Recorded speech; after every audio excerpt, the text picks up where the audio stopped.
Hello दोस्तों, स्वागत है आप सभी का हमारे चैनल हिंदी साहित्य साधना में। आज हम लोग मेरे राम का मुकुट भीग रहा है निबंध को पढ़ने वाले हैं।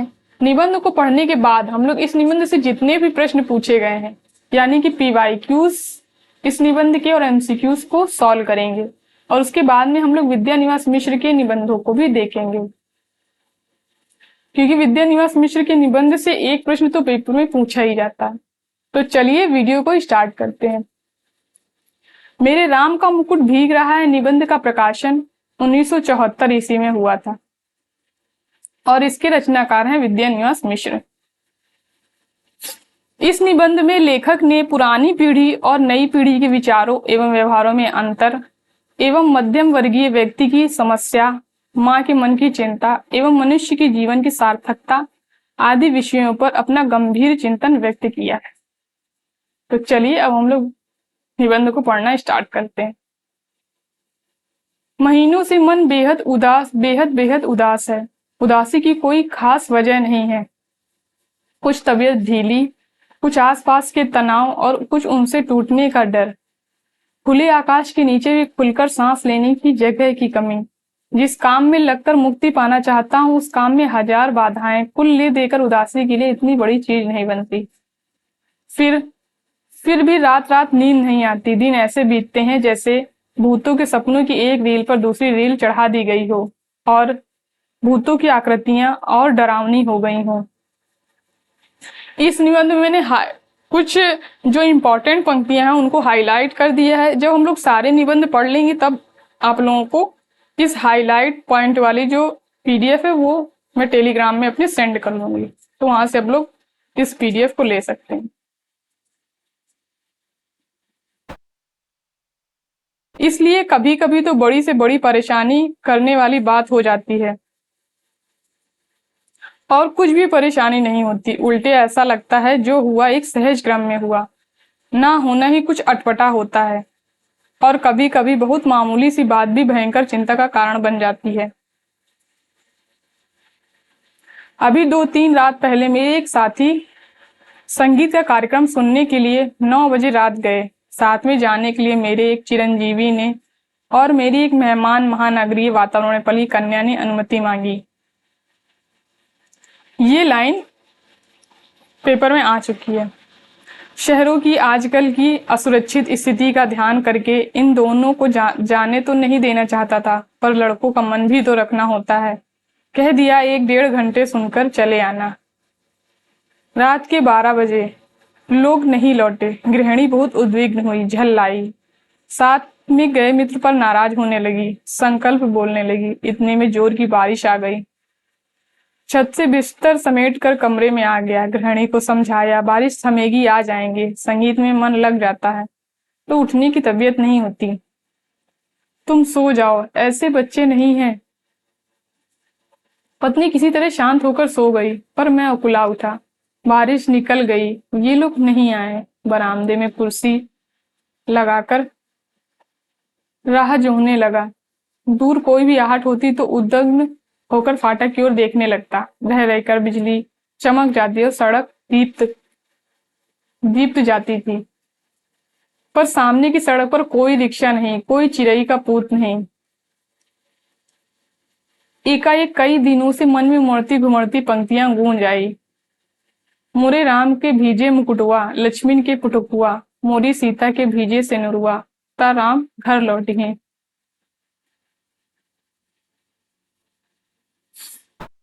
मेरे राम का मुकुट भीग रहा होगा, मेरे लखन का पटुका यानी दुपट्टा भीग रहा होगा, मेरी सीता की मांग का सिंदूर भीग रहा होगा, मेरे राम घर लौट आते। तो ये पंक्तियां देके पेपर में पूछा जा सकता है कि ये पंक्तियां किस निबंध की हैं, या इनको लाइन से क्रम से लगाने के लिए भी आ सकता है पेपर में। बचपन में दादी नानी जानने जाते पर वह गीत गाती। मेरे घर से बाहर जाने में, विदेश रहने में वे यही गीत विह्वल होकर गाती और लौटने पर कहती मेरे लाल को कैसा वनवास मिला था। जब मुझे दादी नानी की इस आकुलता पर हंसी भी आती, गीत का स्वर बड़ा मीठा लगता। हाँ, तब उसका दर्द नहीं छूता, पर इस प्रतीक्षा में एकाएक उसका दर्द उस ढलती रात में उभर आया और सोचने लगा आने वाली पीढ़ी पिछली पीढ़ी की ममता की पीड़ा नहीं समझ पाती और पिछली पीढ़ी अपनी संतान के संभावित संकट की कल्पना मात्र से उद्विग्न हो जाती। तो इन पंक्तियों को देख के आपसे पूछा जा सकता है ये किस निबंध से संबंधित है। मन में यह प्रतीति ही नहीं होती कि अब संतान समर्थ है, बड़ा से बड़ा संकट झेल लेगी। बार बार मन को समझाने की कोशिश करता। लड़की दिल्ली विश्वविद्यालय के कॉलेज में पढ़ाती है, लड़का संकट बोर्ड की कविता लिखता है। पर लड़की का ख्याल आते ही एक दुश्चिंता होती, गली में जाने कैसे तत्व रहते हैं, लौटते समय कहीं कुछ हो ना गया हो, और अपने भीतर अनायास अपराधी होने का भाव जाग जाता है। मुझे रोकना चाहिए था या कोई व्यवस्था करनी चाहिए थी। पराई लड़की, और लड़की तो हर एक पराई होती है, धोबी की मुटरी की तरह घाट पर खुले आकाश में कितने ही दिन फहराएगी। अंत में उसे गृहिणी बनने जाना ही है। पर घर आई कहीं कुछ हो ना जाए। मन फिर घूम गया कौशल्या की ओर, लाखों करोड़ों कौशल्याओं की ओर, और लाखों करोड़ों कौशल्याओं के द्वारा मुखरित एक अनाम अरूप कौशल्या की ओर। इन सबके राम वन में निर्वासित हैं। पर क्या बात है कि मुकुट अभी भी उनके माथे पर बंधा है और उसी के भीगने की इतनी चिंता है। क्या बात है।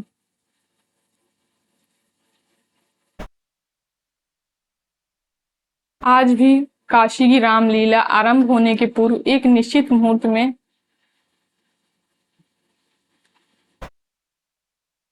की पूजा सबसे पहले की जाती है।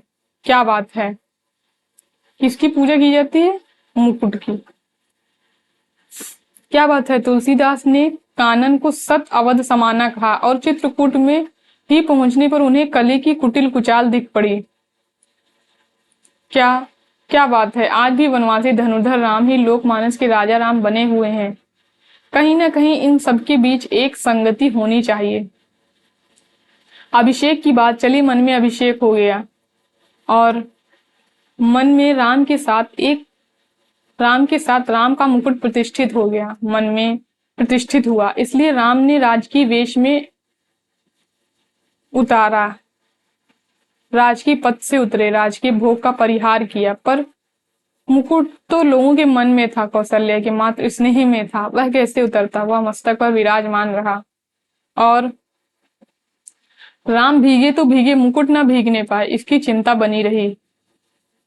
राजा राम के साथ उनके अंग रक्षक लक्ष्मण का कमर बंद दुपट्टा, जो कि प्रहरी की जागरूकता का लक्षण है, ना भीगने पाए, और अखंड सौभाग्यवती सीता की मांग का सिंदूर ना भीगने पाए। यानी जो सीता की मांग का सिंदूर वह अखंड सौभाग्य का प्रतीक है। सीता भले ही भीग जाए, राम तो वन से लौट आए, सीता को लक्ष्मण फिर निर्वासित कराए, पर लोकमानस में राम की वन यात्रा अभी नहीं रुकी। मुकुट, दुपट्टे और सिंदूर के भीगने की आशंका अभी भी साल रही है। कितनी अयोध्याएं बसी, उजड़ी, पर निर्वासित राम की असली राजधानी, जंगल का रास्ता, अपने कांटों, कुशों, कंकड़ों, पत्थरों की वैसी ही ताजा चुभन लिए बरकरार है।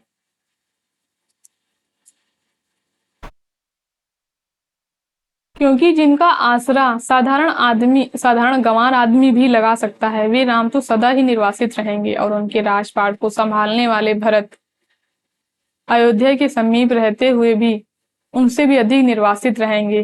निर्वासित ही नहीं बल्कि काल कोठरी में बंद जिलावतनी की तरह दिन बिताएंगे। सोचते सोचते लगा कि इस देश की ही नहीं पूरे विश्व की कौशल्या है, पूरे विश्व की एक कौशल्या है जो हर बारिश में बिसूर रही है। मोरे राम के भीजे मुकुटवा, मेरे राम का मुकुट भीग रहा होगा।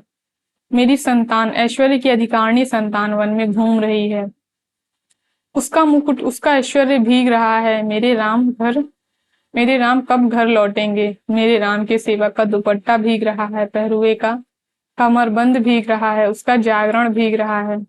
मेरे राम की सहचारणी सीता का सिंदूर भीग रहा है, उसका अखंड सौभाग्य भीग रहा है। मैं कैसे धीरज धरूं?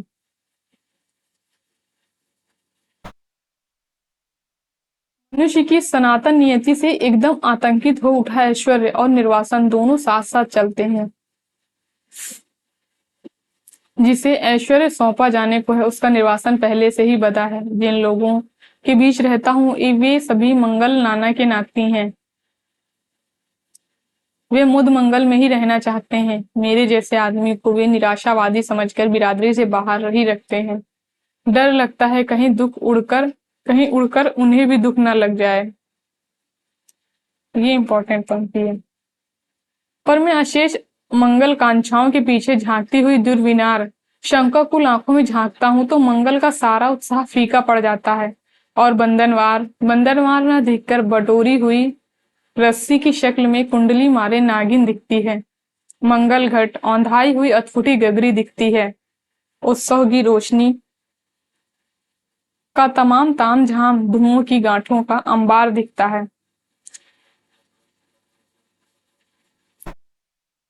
और मंगलवाद डेरा उखाड़ने वाले अंतिम कारबरदार की उसास में बजकर एक बारगी बंद हो जाता है।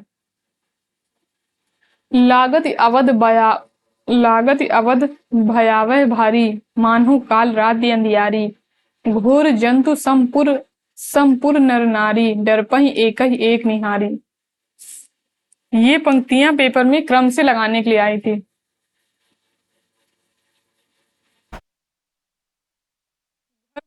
परिजन जनुभूता सुत हित मित मनहु जमदूता वाघन बिटप बेल कुम्हिलाई सरित सरोवर देख न जाही। इसका यहाँ पे अर्थ दिया हुआ है कि कैसे मंगल में प्रभात की कल्पना थी और कैसी अंधेरी काल रात्रि आ गई। एक दूसरे को देखने से भी डर लगता है। घर मसान हो गया है। घर मसान परिजन जनुभूता, अपने ही लोग भूत प्रेत बन गए हैं। पेड़ सूख गए हैं, लताएं कुम्हला गई हैं।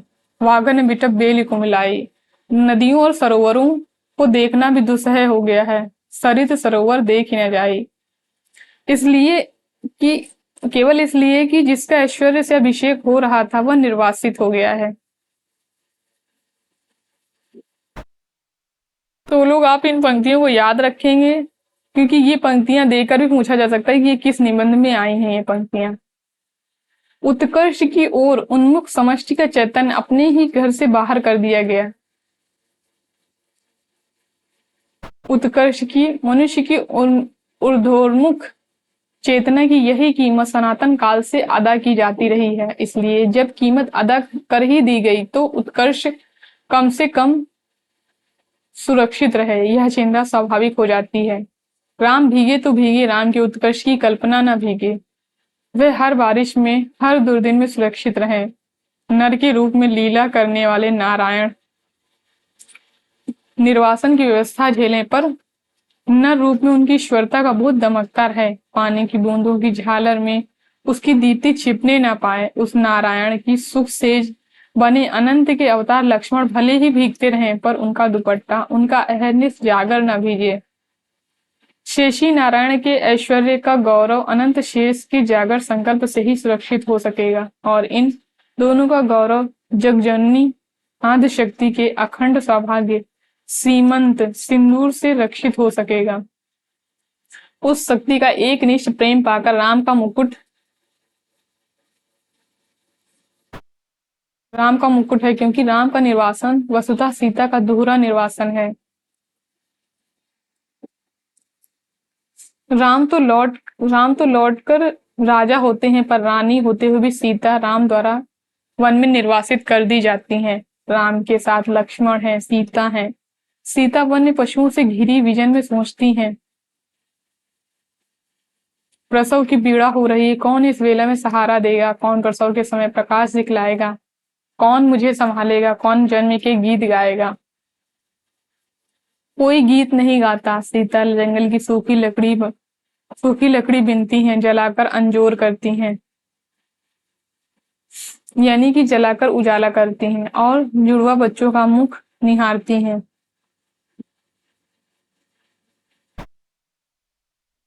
दूध की तरह अपमान की ज्वाला में चित्त कूद पड़ने के लिए उफनता है और बच्चों की प्यारी और मासूम सूरत देखते ही उस पर पानी के छींटे पड़ जाते हैं। उफान दब जाता है। पर इस निर्वासन में सीता का सौभाग्य अखंडित है। वह राम के मुकुट को तब भी प्रमाणित करता है। मुकुटधारी राम को निर्वासन से भी बड़ी व्यथा है। और एक बार और अयोध्या जंगल बन जाती है, स्नेह की रसधार रेत बन जाती है, सब कुछ उलट पुलट जाता है। भावभूति के शब्दों में आप लोग ये याद रखेंगे कि ऊपर तुलसीदास का नाम आया था और यहाँ पे भावभूति का। तो पेपर में पूछा जा सकता है कि किन दो लोगों के नाम आए हैं इस निबंध में। भावभूति के शब्दों में पहचान किए बस एक निशानी बची रहती है। दूर ऊंचे खड़े तटस्थ पहाड़, राजमुकुट में जड़े हीरो की चमक के सैकड़ों शिखर, एकदम कठोर, तीखे और निर्मम। यत्र स्त्रोतः पुलिन पुलिन मधुना तत्र सरिताम, विपर्यास ज्ञातो घन विरला भवा, क्षितिरुहामु बहो कलाद दृष्टम, है परम्यु मन्ने वनमिदम, निवेशः शैलानाम तदिदमिति बुद्धिम दृढ़यति।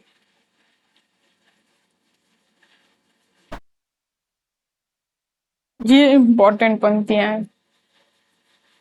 राम का मुकुट इतना भारी हो उठता है कि राम उस बोझ से करा उठते हैं और इस वेदना के चित्कार में सीता के माथे का सिंदूर और दमक उठता है। सीता का वर्चस्व और प्रखर हो उठता है।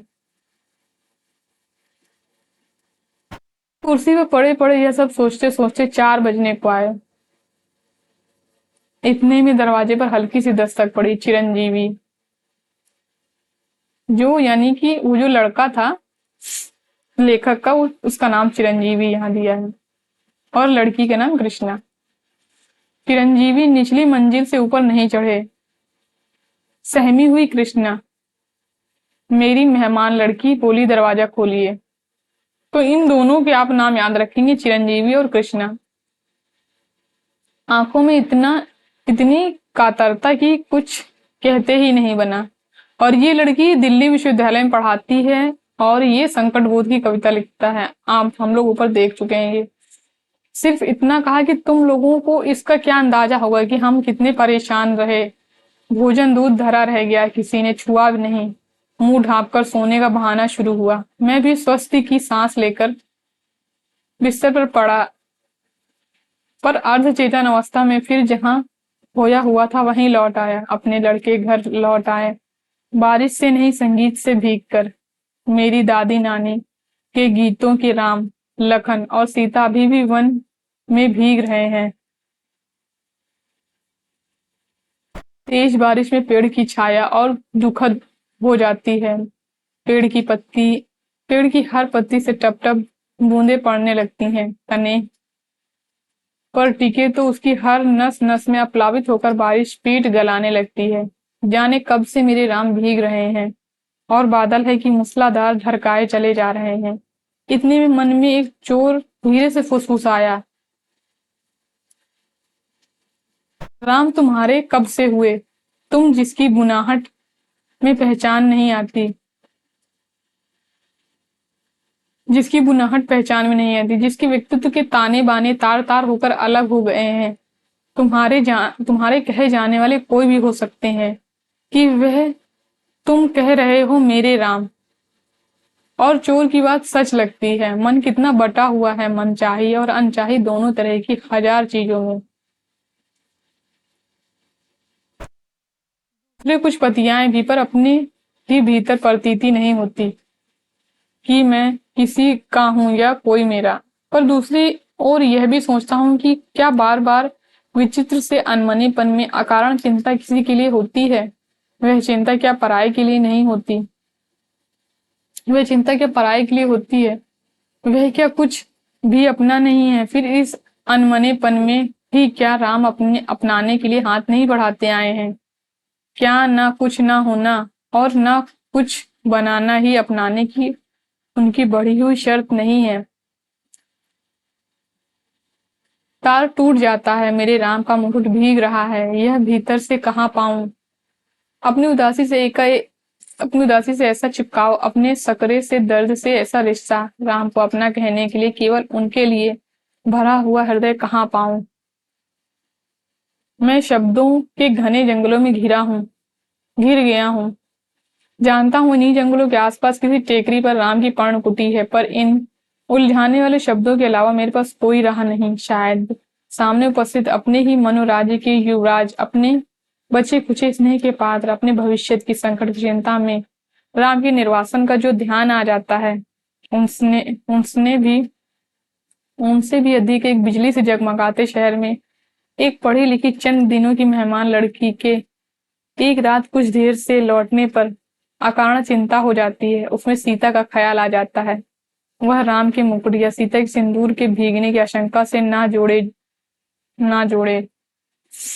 आज दरिद्र अर्थहीन उदासी को कुछ ऐसा अर्थ नहीं दे देता जिससे जिंदगी ऊब से कुछ उबर सके। और इतने में पूरब से हल्की उजास आती है। यानी लेखक इतना सब कुछ सोच रहे हैं, उसके बाद में पूरब से हल्की उजास आती है और शहर के इस भोर भरे बियाबान में चक्की के स्वर के साथ चढ़ती उतरती जतसार गीत हल्की सी सिहरन पैदा कर जाती है। ये पंक्तियां पेपर में आ चुकी हैं। मोरे राम के भीजे मुकुटवा और अमचूर की तरह विश्वविद्यालय जीवन की निरस्ता में सूखा मन कुछ जरूरी ऊपरी सतह पर ही सही भीगता नहीं, कुछ तो नम तो हो जाता ही है। कुछ नम तो हो ही जाता है। और महीनों की उमड़ी घुमड़ी उदासी बरसने को आ जाती है। बरस ना पाए यह बात अलग है। कुछ भीतर भाप हो तब न बरसे, पर बरसने का यह भाव जिस ओर आ रहा है उधर राह होनी चाहिए। इतनी असंख्य कौशल्याओं के कंठ में बसी हुई जो एक अरूप ध्वनिमयी कौशल्या है, अपनी सृष्टि के संकट में उसके सतत उत्कर्ष के लिए आकुल उस कौशल्या की ओर, उसकी उस मानवीय संवेदना की ओर कहीं राह है, घास के नीचे दबी हुई है। और उस घास की महिमा अपरंपार है। उसे तो आज वन्य पशुओं की राजकीय संरक्षित क्षेत्र बनाया जा रहा है।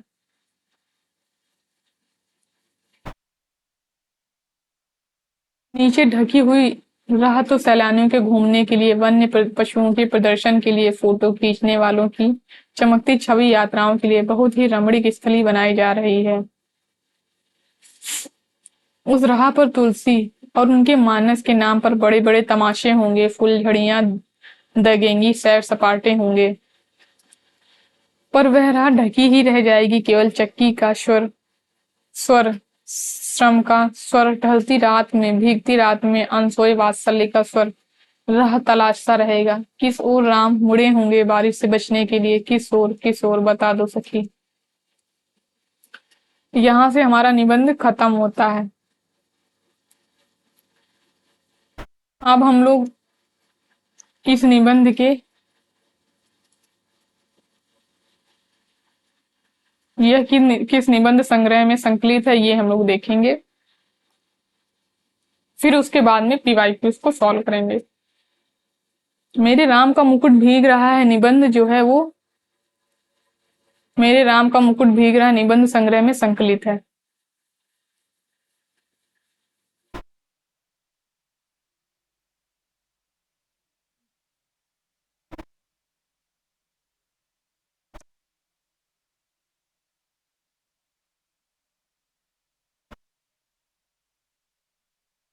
इसमें संकलित निबंध इस प्रकार है। इसमें कुल 17 निबंध संकलित हैं।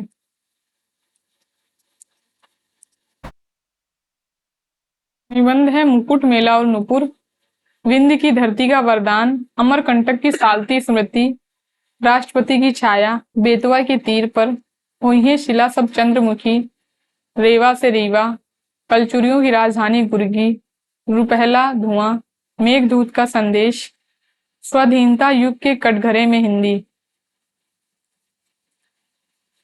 सावनी स्वाधीनता एक निर्वासित श्यामा, अयोध्या उदास लगती है, खामोशी की झील, राधा माधव हो गयो, बालू के ढू, और मेरे राम का मुकुट भीग रहा है। तो कुल 17 निबंध इसमें संकलित है। अब हम लोग विद्यानिवास मिश्र के जो निबंध है जो कि पेपर में पूछे जाते हैं उनको हम लोग देखेंगे। ये जो रेड कलर से निबंध हैं ये निबंध पेपर में कई बार आ चुके हैं। इसलिए मैंने इनको रेड कलर से कर दिया है। चितवन की छा 1953, ये विद्यानिवास मिश्र का पहला निबंध संग्रह है और ये निबंध संग्रह है। ठीक है, ये निबंध नहीं, निबंध संग्रह है। 1953 ये पहला विद्यानिवास मिश्र का निबंध संग्रह है। हल्दी दूब 1955, कदम्ब की फूली डाल 1956, तुम चंदन हम पानी 1957, आंगन का पंछी बंजारा मन 1963, मैंने सील पहुंचाए 1966, वसंत आ गया पर कोई उत्कंठा नहीं 1972, मेरे राम का मुकुट भीग रहा है 1974, परंपरा बंधन नहीं 1976, कटीले तारों के आर पार 1976, कौन तू फुलवा बिन निहारी 1980, निज मुख मुकुर 1981, भ्रमरानंद के पत्र 1981। ये जो भ्रमरानंद नाम है, इस नाम से विद्यानिवास मिश्र जो है वो नारायण चतुर्वेदी को पत्र लिखते थे।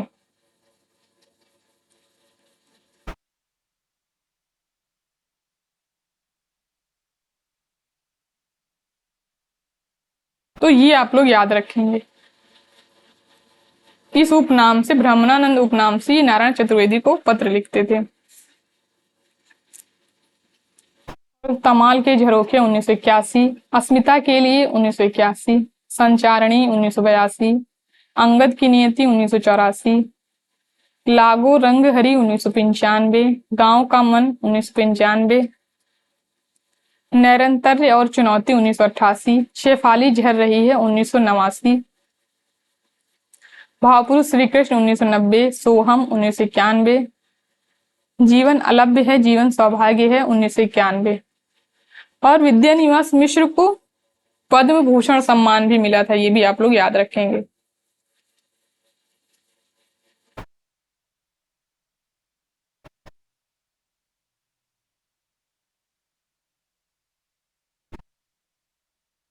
पद्म भूषण मिला था 1999 में, और ये मिला था साहित्य शिक्षा के क्षेत्र में।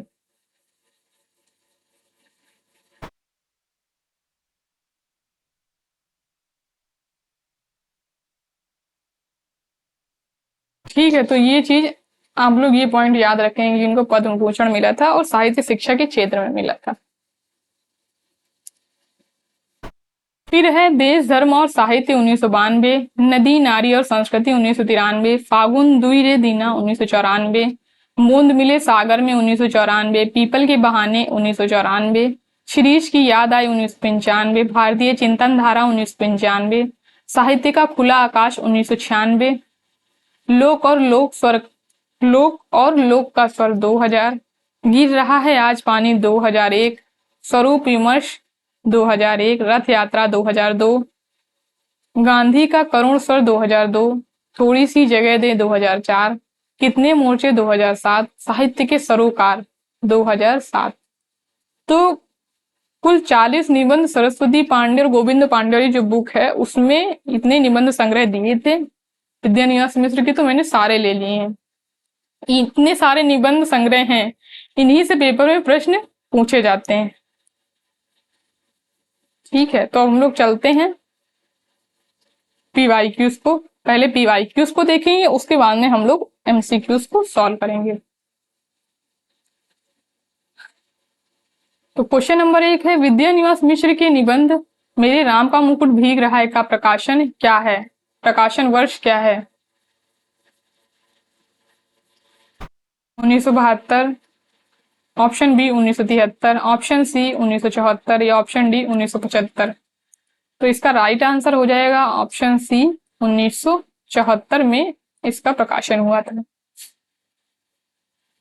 क्वेश्चन नंबर 2 है, मेरे राम का मुकुट भीग रहा है निबंध की पंक्तियों के सही अनुक्रम पर विचार कीजिए। पहला ऑप्शन है, बचपन में दादी जाते समय वह गीत गाती, मेरे घर से बाहर जाने पर, विदेश में रहने पर वे यही गीत बेहवल होकर गाती थी। वो गीत हम लोग ने पीछे देखा था, मोरे राम का भीजे मुकुटवा। अभी 2-3 रात पहले मेरे एक साथी संगीत कार्यक्रम सुनने के लिए 9 बजे रात गए। साथ में जाने के लिए मेरे एक चिरंजीवी ने और मेरी एक मेहमान महानगरी वातावरण में पली कन्या ने अनुमति मांगी। और ऑप्शन सी है, और इतने में पूरब से हल्की उजास आती है और शहर के इस शोर भरे बियाबान में चक्की के स्वर के साथ चढ़ती उतरती जत्सार गीती हल्की सी सिहरन पैदा कर जाती है। ऑप्शन डी, कैसे मंगल में प्रभात की कल्पना थी और कैसी काल रात्रि आ गई, एक दूसरे को देखने से डर लगता है। ये जो दूसरा वाला गीत दिया था उसका ये अर्थ दिया था, पीछे अभी हम लोग पढ़ के आए हैं। तो इसका राइट आंसर हो जाएगा ऑप्शन 3। पहले नंबर पे आएगा ये बी वाला, बी, फिर ए, फिर डी, फिर लास्ट में आएगा सी।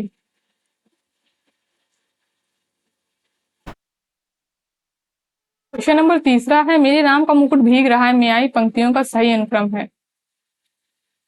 ऑप्शन ए, मानव काल राति अंधियारी, बी, घोर जंतु सम पुर नर नारी, ऑप्शन सी, लागत अवध भयावह भारी, ऑप्शन डी, दर्पहि एक ही एक निहारी, ऑप्शन ई, घर मसान परिजन जनभूता। इनको क्रम से लगाना है, तो इसका राइट आंसर हो जाएगा ऑप्शन 2। वैसे तो इस पंक्तियों को हम पीछे देख के आ चुके हैं, लेकिन फिर भी हम लोग देख लेते हैं एक बार। लागत अवध भयावह भारी, मानव काल राति अंधियारी, घोर जंतु संपुर नर नारी, दर्पहि एक ही एक निहारी, घर मसान परिजन जनभूता, सुत हित मित मनहु जमदूता, वाघन विटप बेली को मिलाई, सरित सरोवर देख ही न जाही। तो इनको क्रम से हम लोग याद कर लीजिएगा आप लोग, क्योंकि ये ऊपर की तो इतनी पंक्तियां पूछी जा चुकी है, नीचे की नहीं पूछी गई, तो ये पूछी जा सकती हैं पेपर में। और दूसरी ये पंक्तियां दी थी, यानी कि पहला एक गीत ये दिया था और एक ये।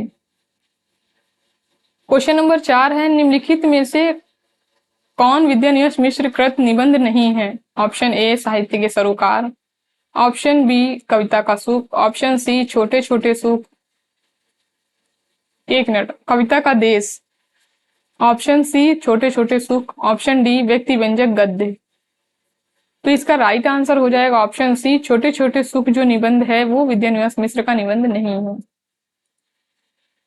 क्वेश्चन नंबर 5 है, मेरे राम का मुकुट भीग रहा है निबंध के संबंध में कौन सा एक कथन असत्य है। ऑप्शन ए, निबंध का शीर्षक लोकगीत से प्रेरित है, ये बिल्कुल सही है। ऑप्शन बी, भारतीय संस्कृति जीवन मूल्यों के उदात्त एवं मार्मिक स्वरूप की अभिव्यक्ति है। ऑप्शन सी, निबंधकार ने निबंध में जिस मेहमान कन्या का उल्लेख किया उसका नाम कृष्णा है, ये भी बिल्कुल सही है। और ऑप्शन डी है, यह विद्यान्यास मिश्र का पहला ललित निबंध है। तो इसका राइट आंसर हो जाएगा ऑप्शन डी, यह विद्यान्यास मिश्र का पहला ललित निबंध है। ये कथन है, ये बिल्कुल गलत है ये। क्वेश्चन नंबर 6 है, मेरे राम का मुकुट भीग रहा है निबंध में मेहमान रात्रि में किस कार्यक्रम में गए थे। ऑप्शन ए, साहित्य कार्यक्रम में, ऑप्शन बी, संगीत कार्यक्रम में, ऑप्शन सी, नाटक के कार्यक्रम में, ऑप्शन डी, पारिवारिक कार्यक्रम में। तो इसका राइट आंसर हो जाएगा ऑप्शन बी, संगीत के कार्यक्रम में गए थे, 9 बजे गए थे। और इसके साथ आप लोग कृष्णा और चिरंजीवी जरूर याद रखेंगे। लड़की का नाम था और लड़के का नाम था चिरंजीवी।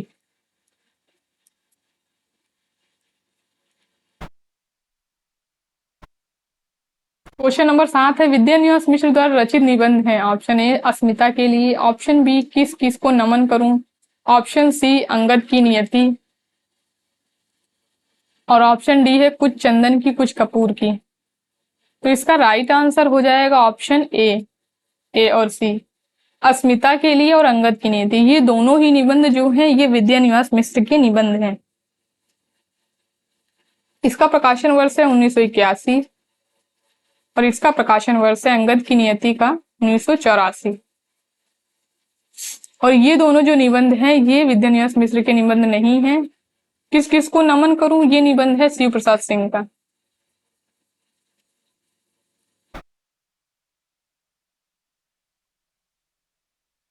और कुछ चंदन की कुछ कपूर की है विष्णुकांत शास्त्री।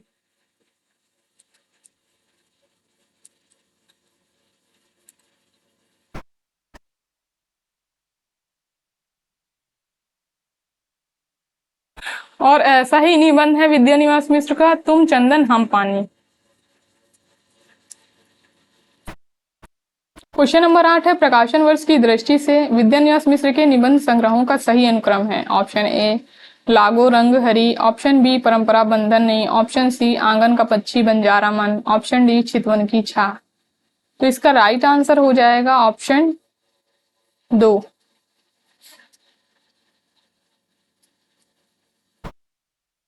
लागो रंग हरी 1995, परंपरा बंधन नहीं 1976, आंगन का पंछी बंजारा मन 1963 और चितवन की छा 1953। तो इस तरीके से ये हो जाएंगे। अब यहां से हम लोग एमसीक्यूज को सॉल्व करेंगे। क्वेश्चन नंबर 9 है मेरे राम का मुकुट भीग रहा है निबंध में किसने कानन को सत अवध समाना कहा है। Option A Tulsidas, option B Bhavbhuti, option C Ram या ऑप्शन डी सीता। तो इसका राइट आंसर हो जाएगा ऑप्शन ए तुलसीदास ने कानन को सत अवध समाना कहा है। क्वेश्चन नंबर 10 है महीनों से मन बेहद उदास है, उदासी की कोई खास वजह नहीं, कुछ तबीयत ढीली, कुछ आसपास के तनाव और कुछ उनसे टूटने का डर, खुले आकाश के नीचे भी खुलकर सांस लेने की जगह की कमी, जिस काम में लगकर मुक्ति पाना चाहता हूँ उस काम में हजार बाधाएं, कुल ले देकर उदासी के लिए इतनी बड़ी चीज नहीं बनती। उपर्युक्त पंक्तियों का संबंध किस निबंध से है। ऑप्शन ए उठ जाग मुसाफिर, ऑप्शन बी नाखून क्यों बढ़ते हैं, ऑप्शन सी मेरे राम का मुकुट भीग रहा है, ऑप्शन डी शिव मूर्ति। तो इसका राइट आंसर हो जाएगा ऑप्शन सी मेरे राम का मुकुट भीग रहा है। निबंध की ये पंक्तियां हैं और ये निबंध के स्टार्टिंग में ही दी हुई हैं। क्वेश्चन नंबर 11 है मेरे राम का मुकुट भीग रहा है निबंध में मेहमान लड़की किस विश्वविद्यालय के एक कॉलेज में पढ़ाती है। ऑप्शन ए लखनऊ विश्वविद्यालय, ऑप्शन बी दिल्ली विश्वविद्यालय, ऑप्शन सी बनारस विश्वविद्यालय या ऑप्शन डी कलकत्ता विश्वविद्यालय। तो इसका राइट आंसर हो जाएगा ऑप्शन बी। तो जो मेहमान लड़की है वो दिल्ली विश्वविद्यालय के कॉलेज में पढ़ाती है।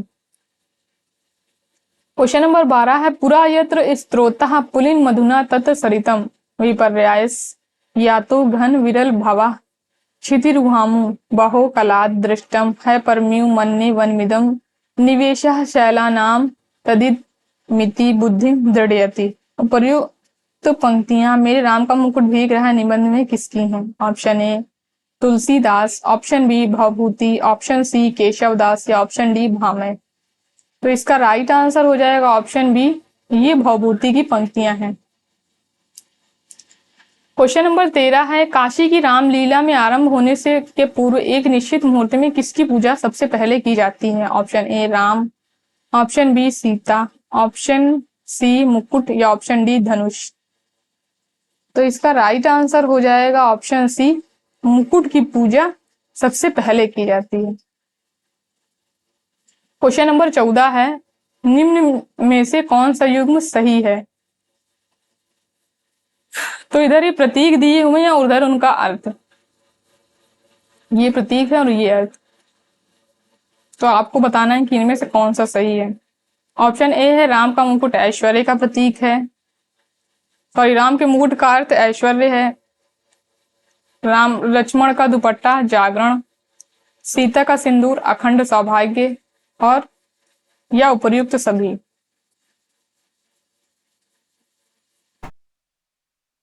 तो इसका राइट आंसर हो जाएगा ऑप्शन डी उपर्युक्त सभी। ये तीनों ही ऑप्शन सही हैं। क्वेश्चन नंबर 15 है निम्न में से कौन सा कथन मेरे राम का मुकुट भीग रहा है निबंध का नहीं है। ऑप्शन ए पराई लड़की, लड़की तो हर एक पराई होती है, धोबी की मोटरी की तरह खुले आकाश में कितने दिन फहराएगी, अंत में उसे गृहिणी बनने जाना ही है। पराई लड़की घर आई, कहीं कुछ हो न जाए।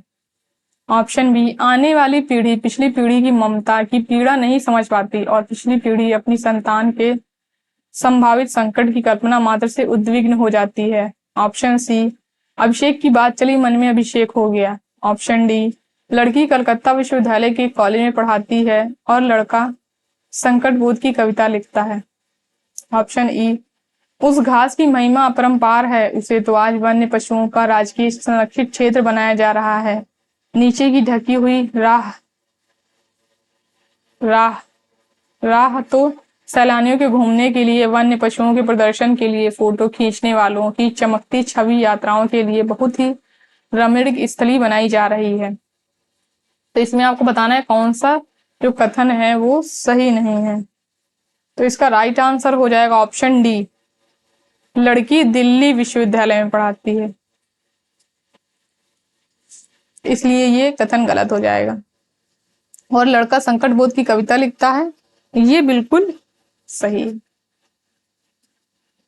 यहां से हमारे प्रश्न खत्म होते हैं। अगर आप लोग इस निबंध को पढ़ना चाहते हैं तो आप हमारे टेलीग्राम चैनल पर जाके पढ़ सकते हैं, वहां पे मैंने इस निबंध की पीडीएफ को शेयर कर दिया है। तो धन्यवाद दोस्तों मेरे वीडियो को लास्ट तक देखने के लिए। अगर वीडियो पसंद आया हो तो लाइक करिए, शेयर करिए एंड हमारे चैनल को सब्सक्राइब करिए।